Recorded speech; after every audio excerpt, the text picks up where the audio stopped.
Эми алдыңа кетейин. Ата бабаңдын тарыгына кайрылып, ата бабаңдын өткөндөрдүн, тирүүлөрдүн кадыры, өткөндөрдүн арбагы деп жакшы иш баштап аткан экенсиң. Мунуңа чоң рахмат. Эми билишимче айтып берейин каражаным.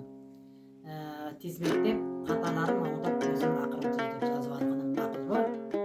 Жарайт. Эми биздин Алдаяр атабыз өзү 5 бир тууган. Белектин бир баласы. Белек атабыздын бир баласы. Бугуда бугунун 2 баласы, бирөө арык, бирөө белек, ошол бобуреки күнгөй тескейи менен бүт бугу деп аталабыз. Көлдүн тегерегиндеги элдин баары тең биз бугунун тукуму деп эсептелебиз. Анан бугунун ичинен Алдаяр белектин баласы болобуз. Ошол Алдаяр деген белектин баласы Алдаярдан 5 бала бар. 5 баланын эң улуусу Теке. Андан кийинкиси Абылеке. Анан Асан. Анан Теке, Абылеке, Асан, Очуй мойт. Очуй, анан эң кичүүсү Мойт. Эң кичүүсү Мойт атабыз. Анан Мойт атабыз айткан экен, Асан, Теке бир туугандарым санаттагы. Абылеке айланып учар канатым. Мойт, Очуй отургум. Ар бир Алдаярдын отура турган журтунан өйдө чектеп баарына баа коюп белгилеген бул отургум деп аталат. Мына ушундай адамдар экен. Акылы, бээнин ичиндеги кулунду, келиндин ичиндеги баланы сынаган ушундай касиеттүү, билгич атабыз болгон экен. Мойт атабыз. Анан барлык Алдаярдын баласынын эң кичүүсү болгон экен. Эми Кудайга шүгүр. Ошол ар жак башынан санап келсек, биринчи Абылеке туруп атабыз. Айылдын түп жагынан бери көздөй, күн чыгыштан бери көздөй санаганда. Эми Ойбулак бүт Абылеке болуп эсептелет. Абылекенин Багыш, Шайбек деген 2 баласы бар. Аким. Анан эми ар биринен чыккан мыкты эр азаматтар, эл керегине жараган кызматкерлер, Совет өкмөтүнүн сельхоз айыл чарба институтун бүткөн мыкты жигиттери болгон балдары, милициянын кызматкерлери болгон, арасында окумуштуу кыздары да бар, врачы бар, мугалими бар, дегендей ар кандай түрдүү кызматтарды иштеген кыздары да балдары да бар Абылеке. Жалпы жогунан Алдаярдын балдарынын бардыгы эле билимдүү. Бардык балдарынын бардыгында ар кандай тармактагы билим алган кыздары жана балдары көп. Ошондуктан сезимтал,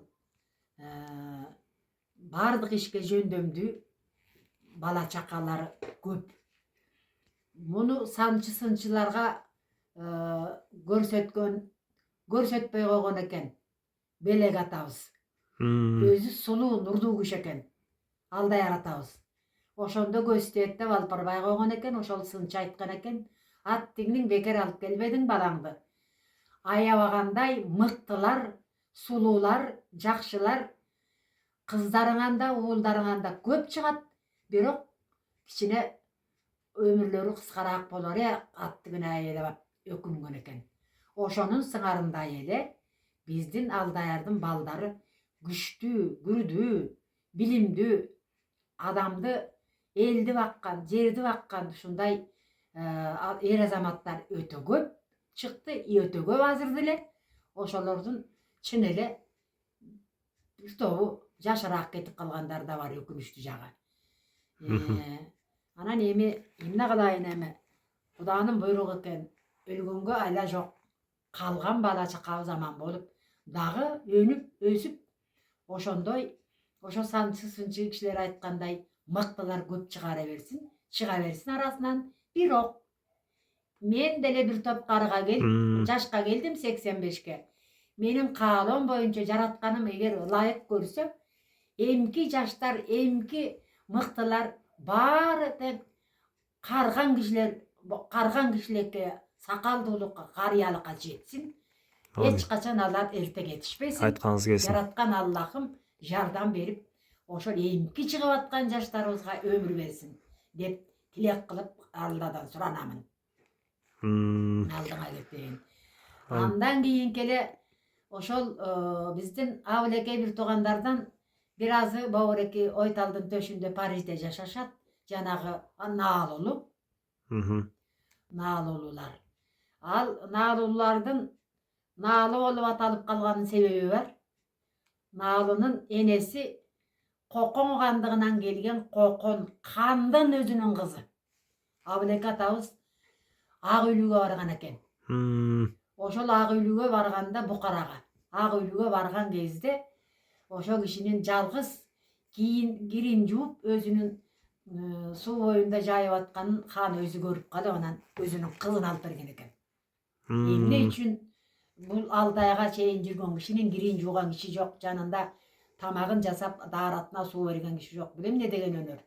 Бул сөзсүз үйлөнүшү керек деп өзүнүн кызын берген экен. Анан ошондон келип биздин Абылекенин кийинки байбичесинен жанагы Наалы деген наалуулу чыгып калган. Биринчи байбичесинен Шайбек Багыш. Экинчи аялынан наалуулар. Мына Абылекенин тукуму ушул, алдыңа кетейин. Эми андан генералы да бар, милициясы да бар, башкармасы да бар, райкому да бар, агроному да бар, зоотехники да бар, бет врачы да бар, киши врачы да бар, кыскасы хирургу да бар. Бардык азыркы замандын ар бир специалисттеринин бүт бардыгынан тең кур эмес. Ошондуктан Кудайдын ушунчалык билимдүү, акылдуу жана жакшынакай кылып жаратып койгондугуна жараткан Аллахыма чоң ыраазычылыгымды билгизем. Амин. Менин дагы балдарым, өзүмдүн этегимен чыккан балдарым 5-өө. Ошол 5-өө тең жогорку маалыматтуу институтту бүтүшкөн. Бирок ар кандай жерде, ар кандай мекемелерде иштешип, өздөрүнүн эмгек жолдорун өтөп жүрүшөт, пенсияга чыккандары да бар. Тек атабыз тууралуу кийинки аталарыбызга. Асан уулуну болсо, аны Тек атабыз болсо, Теке бүт Алдаярдын эң улуусу Тек атабыз. Анан Тек атабыздан дагы тетигелеки илгертеден бери карата, революция башталгандан бери карата эмгек кылган жигиттер, азаматтар чыккан. Мына мисалы азыр бул темир оозгомузун элдер азыр эле пайдаланып сонун болуп чыгып атпайбы? Жанагы бурулчанын селкинчек, бурбай теппей мындайча теппеген ырдын тексти ошол комузду ойлоп тапкан, ошону черткен биздин Тек уулунун кызы Бурулча деген эжекебиз. Оозгомуздун, темир оозгомуздун автору ушунун чыгышы ошол биздин Бурулча эжекебиз, ошол Текенин кызы. Оозгомуз, Оозгомуздун ошол Бурулча деген селкинчек ырды дагы өзү ошол тиги Бурулчанын селкинчек, бурбай теппей мындай деп ырдап атпайбы? Ооба. Ошол ырдаган ыры дагы анан Бурулча өзү ошол Оозгомуздун автору болуп атпайбы? Насага. Анан Бурулчадан кийин анан жанагы Темиркулуу Металлиптер чертип атпайбы? Ооба. Мына ошондой астыга кетейин. Бул биздин Алдаярдын кыздарынан өйдө мындай мыкты адамдар болгон. Казак менен көлдү чабыштырам деп Жантай ортого киши салып ана мына кылган кезде биз Төрөтайды тезек төрөлөгөн казактын ханына берип, эки элдин ортосунда согушту токтоткон Төрөтай деген эжең болгон. Абылекеден чыккан. Абылекеден чыккан тиги Станбек дегендин кызы. Станбек дегендин кызы. Тезек төрөдөгөн казактын канына барып турмушка чыккан. Ошол эки элдин ортосунда көпүрө төрөч болгон ошол Төрөтай эжекен. Абылекеден чыккан эжекен. Оозгомузду чертип чыккан бурунча Текенин кызы. Бу дагы эжекен. Кыздар да мыкты чыккан, көрдүңбү? Не только балдары. Балдарынан мурда да кыздар да чыккан момундай болгон.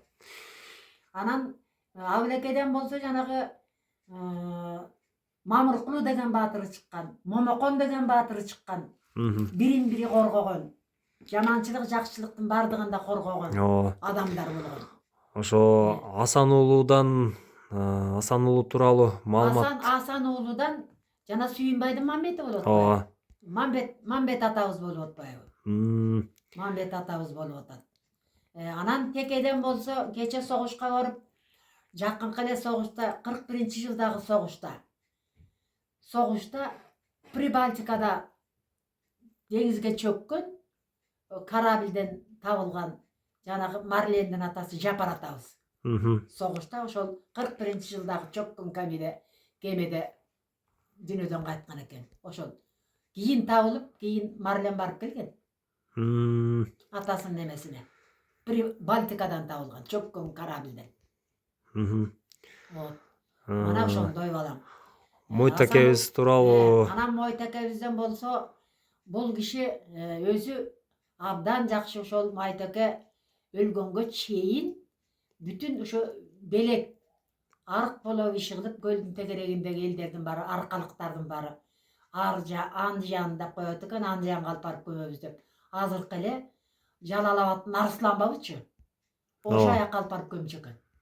Ат төөгө жүктөп барышып. Анан ошол Мойтаке бүтүн көлдү кыдырып ары бери жүрүп, анан бир күнү ошол Тескейге барып, Манжыл ата деген мазарга барып, ошол жакта көрүп, анан балдар, биз эмне демсе эле өзүбүздүн жерлерибиз момундай касиеттүү жерлер турса, биз касиеттүү жерге алып барып көмүп атабыз деп түштүк эмнеге барып атабыз? Арсланбапка. Мына мындан ары карата өлгөн өлүктүн ар кимиси өзүнүн касиеттүү жеринде, өзүнүн киндик каны тамган жерде калсын сөөгү. Биз туура эмес кылып жүрүптүрбүз. Урпактарыбыз өздөрү бала чакалары жанында жүрүп, топурагын салып, Куранын окуп жүрүстүн деп, анан ошол Манжыл атадан өлөт экен өзү. Ошондон анын жанында ичип барган балдарына айтат: мен ушул жерден өлөм. Мени ары бери ташыбагыла. Ушул Манжыл атага койгула мени. Мен көр казып атканда тулгасы менен асылуу казан чыгат. Ошону сөндөген балама бергиле. Анан мындан ары карата баарын айткыла. Ар ким өзүнүн айылында, өзүнүн жеринде калсын. Эч кайда сөөк жүктөмөй жок, элге тараткыла деп айтылган экен. Ошондон кийин Мойтаке Манжыл атада калган экен өзү. Ошондон кийин Мойттун айткан сөзү боюнча эч ким эч кайда жүктөлбөй, өзүнүн айылында, өзүнүн жеринде, ошол өзүнүн айылында калган экен, калган экен. Эки жака жүктөлбөй, ташылбай. Вот. Анан эми Бобуреки кошок менен Бобуреки эме чыгып атпайбы, өкүрүк. Кошок ошол адамдын ким экендигин, ошонун касиеттүүлүгүн, ошонун адамгерчилигин, ошонун жакшы сапаттарын айтып гана, мактап гана далилдөө. Ким экендигин далилдөө. Ал кандай адам, ким болгон.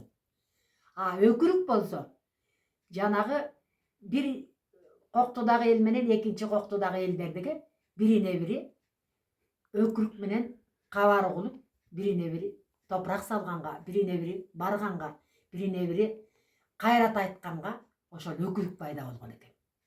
Себеби өкүрүктү мына мисалы үчүн биз бул коктуда отуруп, тиги коктуда бул жерден өксөк тиги жерге угулат да.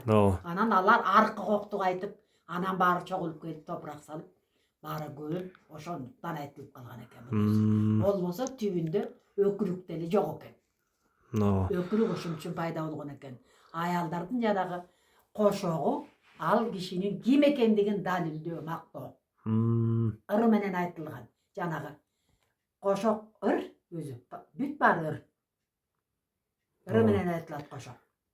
Ыр өзү. Ооба. Ошол ырды эле мындай кичине обонун гана буруп койгон кичине анча мынча эле. А так болбосо ыр менен далилденген да. Очуй атабыз тууралуу Анан эмне билесиз? ошондой болгон экен. Анан Мойт атабыз жанагынтип өзүнүн өлөрүн дагы, анан ошол казанагынан казан менен тулга чыгаарын дагы ошонун баарын айткан экен. Азыр ошол казаны менен тулгасын алган баласы Үсен деген баласынын тукуму көбүрөөк. Орто Үрктүдөн. Үсөндүн тукуму көбүрөөк. Вот. Анан эме Абылекени айтып бүттүм, Мойтты айттым, Очуй атабыз. Очуй атабыз болсо, Очуй атабыз деле ошол өзүнүн айранын жалап ичкен, эчтеке менен жумушу жок. Жайытты жакшы чалган. Кайсы жерге мал жайсак, кайсы жерге отурукташсак, кайсы жери кыштын күнү жылы, кайсы күнү жайдын күнү жылуу ошону гана чалган адам экен. Очуйум, отургум деп Мойт ата баа берген экен. Айранын чайнап ичкен, эч кимге зыяны тийбеген. Мындай өз алдынча өскөн, токтоо, жоош, адам келишиктүү адам экен.